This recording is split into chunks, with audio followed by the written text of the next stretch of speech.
How's it going, guys? My name is Double E, and today is going to be like the second upload because I previously uploaded Carrot Cafe and it was a very short video, so I thought I'd look for another demo.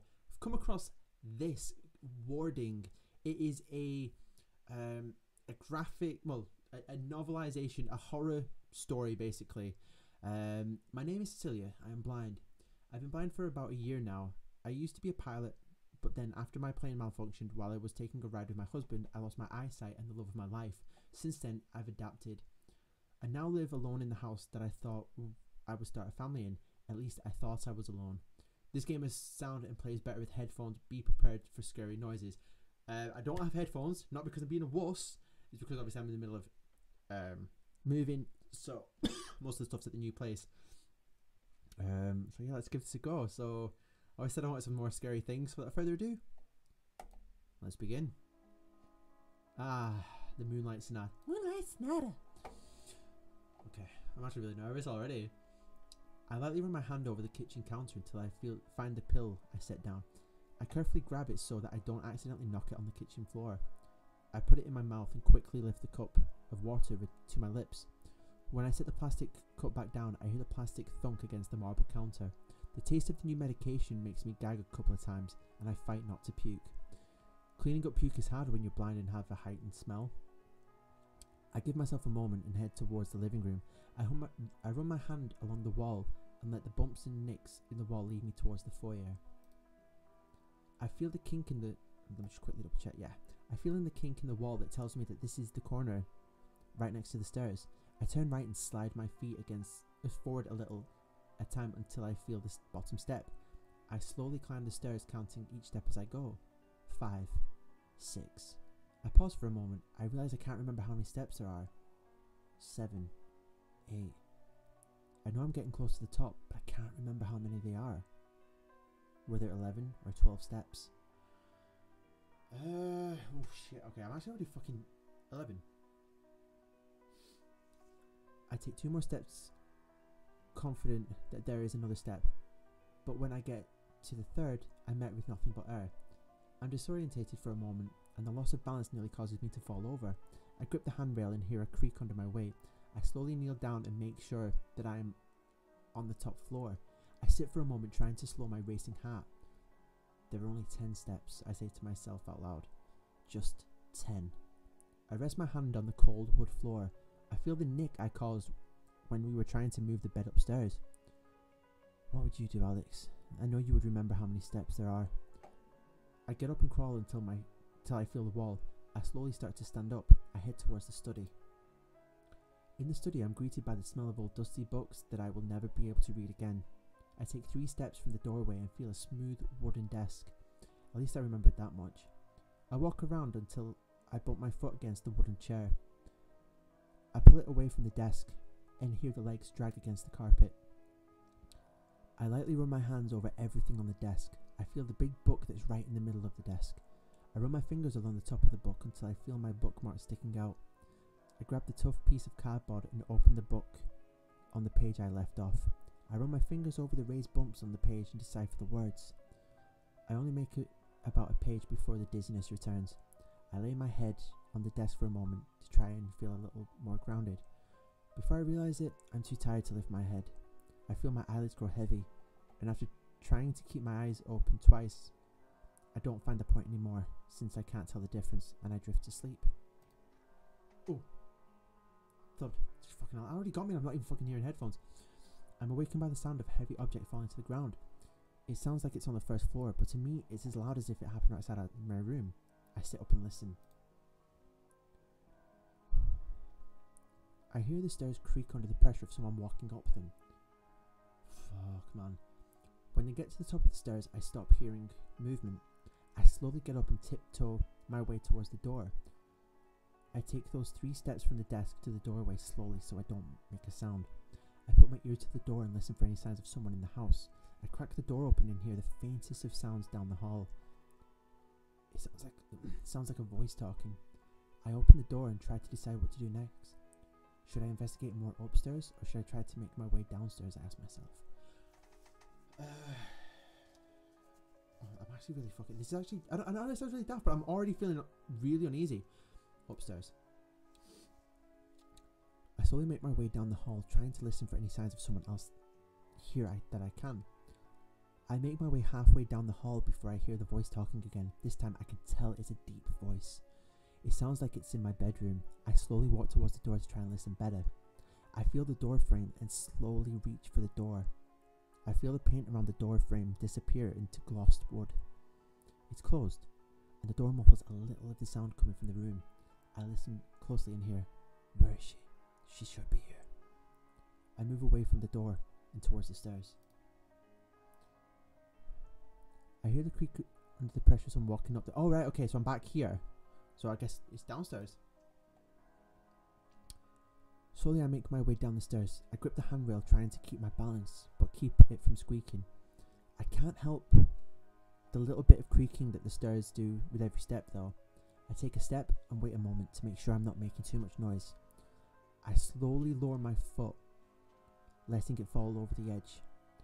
I feel the step brushed up against my Achilles heel, and I keep lowering it until my foot is planted on the step. Then I slowly move my other foot and listen as the chair creaks under the shifting weight. About 3 steps down, I stop hearing movement on the second floor. I wait for a second, but I can't tell if the sound of footsteps and shifting weight on the floor is getting closer or further away. I feel like I have 2 options. Stop moving until the movement does, or slowly keep going down the stairs. Fuck. Stop. I pause and hold my breath. I wait until I'm 100% sure that the sound isn't coming closer to keep moving. I grip the handrail so hard that I chip the cheap paint off the rail with my nails. I slowly keep moving down the stairs, making sure I listen carefully for each sound in the house. I feel my heart skip a beat when I hear movement again, but by then, I'm only a few steps away from the bottom. I let out a sigh of release when I make it downstairs. Oh, okay. Nope. Music's changed. Don't like this. I'm a big wuss, guys. I really am. I step down the final step and relax a little when I take a step and don't hear it make any noise. I listen for a second, but only my heart beating. I take a few steps and go towards the front door. I feel the cold metal of the door and search for the doorknob. I find it, turn it, but the door won't budge. I move my hands up to search for the deadbolt, but I'm met with a series of scratches and grooves in the door. I feel where the knob should be that I turn to move the deadbolt, but it's gone. I'm met with a metal circle with a hole in it that is surrounded by destruction. I'm trapped in my own house. I gather my thoughts and start to form a plan. I could go get my gun and defend myself, or I could go and get my cell phone and call for help. Shit, right, well, she's blind. So, I guess the cell phone would be... Cell phone. That's probably a good idea. I'll call for help. I was going to say because she might have a gun, but she's blind, so I don't know what to do.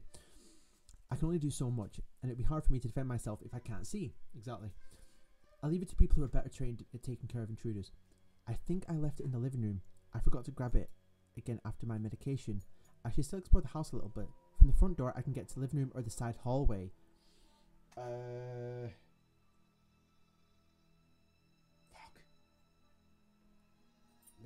Living room. The living room is one of the best rooms to navigate. I can always be touching something to help guide me. There's a chair right next to the kitchen doorway, and the couch is right next to the hallway archway. I also have the couch faded away from the hallway, so that if I do let go of the wall, I do apologise that I'm burping, I'm kind of ruining the atmosphere here. I'll only run into the back of the overstuffed couch. The couch is made entirely of cloth and has a couple of pillows on it. There is a side table next to one of the windows, a fireplace and a coffee table. The fireplace is made of smooth stone, and the side table has knick-knacks and photo frames with lost memories on them. The room is always a little colder because the fireplace isn't working properly. From here I can get to the side hallway or the kitchen. I can also start searching the living room for my cell phone. Search for the cell phone. I decided to search the living room for my cell phone. I feel around the couch and the coffee table but don't feel it. I can't remember exactly where I set it down, but most likely places will be the fireplace mantle or the side table. I feel like the side table? Oh, I've just hit the thing, so if this is now crackling, I do apologise. Side table.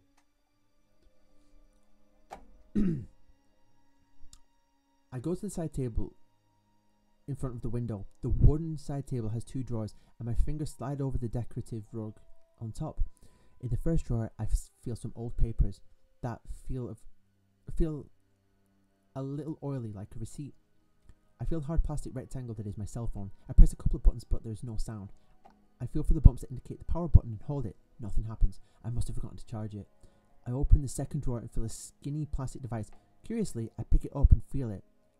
I find a button on the side, and when I push it, I immediately know what I'm holding. A box cutter. Cecilia picks up box cutter. I grip it hard in my hand as I hear movement. I listen.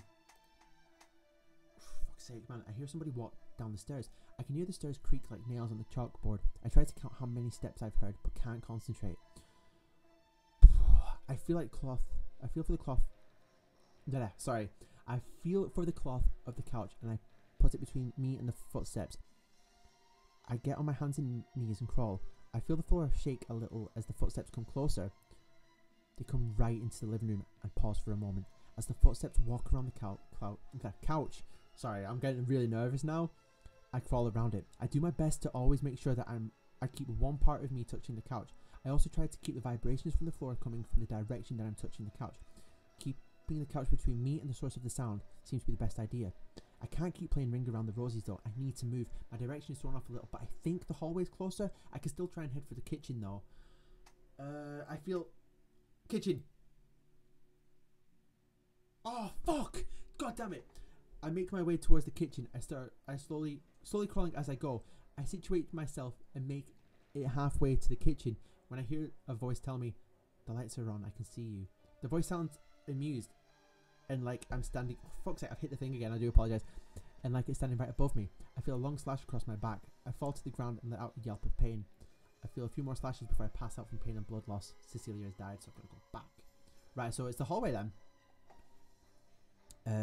I'm making my way towards the hallway. I crawl around the couch and I'm prepared to make a run for the hall. I wait until I hear the footsteps on the other side of the couch, then pause for a moment. They stop close to the couch, but this pause may be my only moment. I'm not sure if I should wait for the intruders to walk further away or I should run for the hall. I crouch and make my way to the hallway. I make it to the corner by the stairs, but I feel a hand grab me. I try to fight the grip, but it's much stronger than me. I lift the box cutter and push out the blade. I connect the blade to skin. I hear a male voice let out a swear. I smell blood. I drop the box cutter and I run for the hall. I make it to the hallway, but have to let go of the wall as I run. I can't tell how far away I am from the walls. I can hide if I can get into a closet before he gets there. I might be able to survive. The only problem is I can't remember which side of the closet was on. I need to guess if it was left or right. Right. I'm gonna ask for help here. Left or right? Right. God fucking damn it. I go to the right wall, but I can't feel the door. I end up knocking one of the pictures hanging on the wall down. I quickly turn around, but I run right into a tall, muscular body. Other side, I heard the male's voice say as his hand wrapped around my neck. Thought that was just a 50-50 chance, man, so it's to the left. Oh, fuck me! Okay. Wow, what the fuck? I've completed it and I've got fucking goosebumps. That's so messed up. And that's just from seeing a picture. I feel the door and quickly get inside. I close the door and hold it shut with all my strength. I hear footsteps approaching the door. The footsteps seem to drop right outside the door. I hear a whisper on the other side. "I'll convince you of my love by the end of the night. I didn't want it to be like this, but now I believe in with more than just a souvenir." I hear the footsteps walk away and I slowly open the door. I take a deep breath and feel my body shaking. I'm pretty sure I may want to go find another weapon. The end. You got the stalker ending. Right. I've just scrolled down now. There are multiple endings and the intruder of the house actually changes depending on your choices. Huh. You know what? I don't know. Should I play through it again? I feel like if I play through it again, it'll ruin it. You know what? I'm going to leave it at that. I got the stalker ending, guys. If you guys want to try this out for yourselves, I'll pop a link in the description below. Check this game out for yourselves. It is actually, it is very atmospheric. You know, it kind of, because when you're reading it yourself, you put yourself in the position of Cecilia, and it is actually really good.